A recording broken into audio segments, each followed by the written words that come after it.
और मेरी गेस्ट हैं आज मुनीज़ जहांगीर साहबा, पाकिस्तान की मारूफ सहाफ़ी हैं। मुनीज़ जहांगीर साहबा आई तो ये इनकी भी आंखों में आंसू थे और ये भी आंसू गैस खाती हुई आई। और हमारे साथ आज मौजूद हैं जनाब मुबशर जैदी साहब, सीनियर सहाफ़ी हैं, और मज़हर अब्बास साहब, पता नहीं उन्होंने आज क्या देखा है। लेकिन मैं मुनीज़ आपसे गुफ्तगू का आगाज़ करूँगा।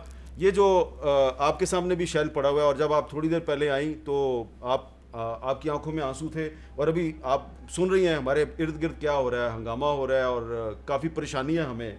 तो जो प्रेस कॉन्फ्रेंसों में दावे किए जा रहे हैं हुकूमत के, वो और जो हमारे इर्द गिर्द हो रहा है, आपको इसमें कोई मुताबिकत नज़र आ रही है? देखिए, ये बात तो दुरुस्त है कि इतनी बड़ी तादाद में लोग नहीं निकले, मगर जो लोग ये भी कह देना ज़रूरी समझा जाता है कि देखिए, आप जब जुलूस जलसा करते हैं और आप लोगों को रोकते हैं और आप उनके ऊपर टीयर गैस फेंकते हैं, तो ज़ाहिर है वो अपनी फुल स्ट्रेंथ में तो नहीं निकलेंगे ना। तो आप ये तो नहीं कह सकते कि जी उनका जलसा जो है वो कामयाब नहीं हुआ। आप करने देते जलसा तो फिर कामयाब होता ना, अभी तो जलसा हुआ ही नहीं।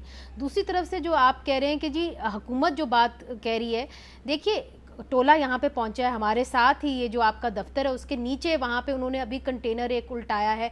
कुछ लोग वहाँ पे 200 के 300 के करीब कोई लगभग लोग पहुँच गए, और इतनी टीयर गैस के अंदर वो अगर यहाँ पे पहुँच गए हैं तो जाहिर है कि पीटीआई के अंदर इतना दमखम है कि वो यहाँ पहुँच गए। मगर इसके ऊपर तालियां नहीं बजानी चाहिए। हमें ये चीज़ देखनी चाहिए कि जो ज़ीरक सियासतदान हैं, मंजे हुए एक्सपीरियंस सियासतदान हैं, उनसे तो हमारी एक्सपेक्टेशन थी कि वो मिडिल ग्राउंड निकाल लेंगे। वो क्या हुआ कि वो मिडिल ग्राउंड ही नहीं निकाल सके, और इमरान खान साहब के साथ इतना बातचीत ही नहीं कर सके कि जी हम कोई एक और ग्राउंड ढूंढ लें। अब फिर इवेंचुअली उनको फिर सुप्रीम कोर्ट के पास जाना पड़ा। तो फिर ये इंप्रेशन जाता है कि सियासतदान अपने जो मसाइल हैं खुद हल नहीं कर सकते, फिर से उन्होंने जाके सुप्रीम कोर्ट की तरफ अपने मसाइल रख दिए। अच्छा मुबशर जैदी साहब, आप ये बताइए कि जो आज पाकिस्तान में हुआ, मुख्तलिफ शहरों में रोड्स को ब्लॉक किया गया, हंगामा राई हुई, और इस वक्त यहाँ इस्लामाबाद में भी हंगामा राई हो रही है। थोड़ी देर पहले हम सुन रहे थे कराची में भी काफ़ी हंगामा हो रहा था। तो इस सारी सूरत हाल में आप ये समझते हैं कि वाकई राना सनाउल्लाह साहब जो हैं वो इमरान खान के आज़ादी मार्च को रोकने में कामयाब हो गए हैं?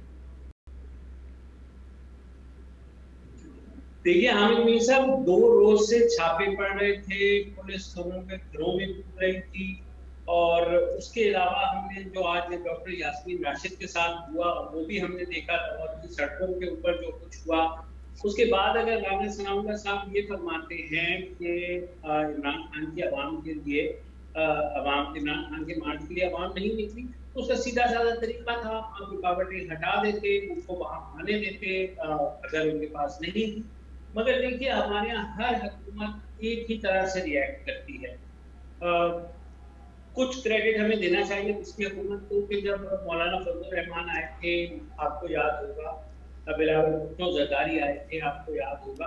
अब ये कह देना कि ये तो कह रहे हैं खूनी मार्च होगा, नहीं आने देंगे, ये तो फितरा है, तो मेरे ख्याल में ये राना साहब खुद एक सियासी इंतकाम का शिकार हुए हैं। आपको पता है उनके ऊपर जो केस बना था वो बहुत ही डॉजी किस्म का, एक घटिया किस्म का केस उन पर बनाया गया था।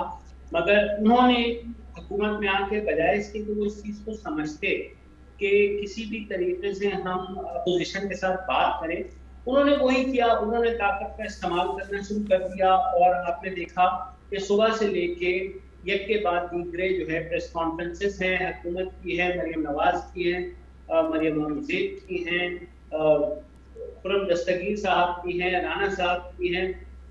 मुझे नहीं समझ आ रहा कि ये क्या करना चाह रहे हैं, क्या करना चाह रहे थे।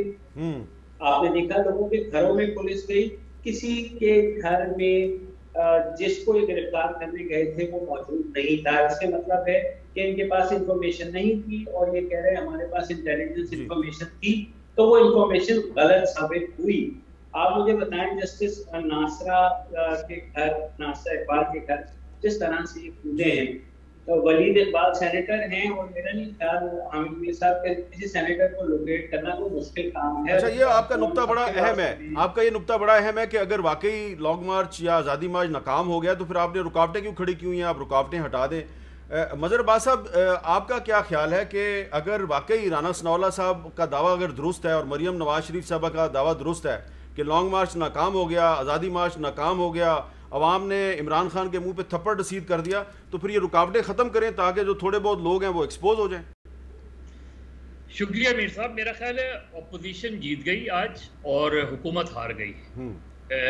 जो लोग सियासी लोग हैं उनको ये पता है कि अपोजिशन की ऑप्टिक्स क्या होती हैं।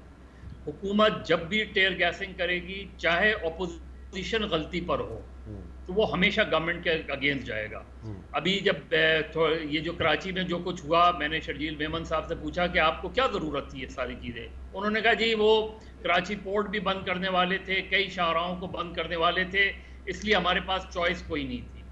अब ये पूरी सिचुएशन देखें, आप कहते हैं कि जी नहीं निकले लोग, अच्छा चले नहीं निकले, आज आप सारे हटा दें तो अभी तो उनका धरना चलेगा, तो आपको अंदाज़ा हो जाएगा। पहले दिन हमेशा यही सूरत हाल रही है। बदकिस्मती से मुझे, टू बी वेरी ऑनेस्ट, बहुत से लोगों के मुझे पिछले 2 महीने में या पिछले 40 दिन में हुकूमत नीचे ही जाती हुई नज़र आई है। ना ये सख्त फैसले कर पाए, ना ये पॉलिटिकल हैंडलिंग कर पाए जी, ना ये चीज़ें आप देखें, चाहे सुप्रीम कोर्ट अदालतों में देख लें, ग्राउंड पे देख लें। आज क्या सिचुएशन है, इमरान खान ग्राउंड पे हैं, पूरे पाकिस्तान की जो खबरें हैं वो स्क्रीन के ऊपर हैं। अब आप क्या फैसला करेंगे? अगर दबाव बढ़ा तो आप आज इलेक्शन कराते हैं तो हुकूमत मुश्किल में होगी।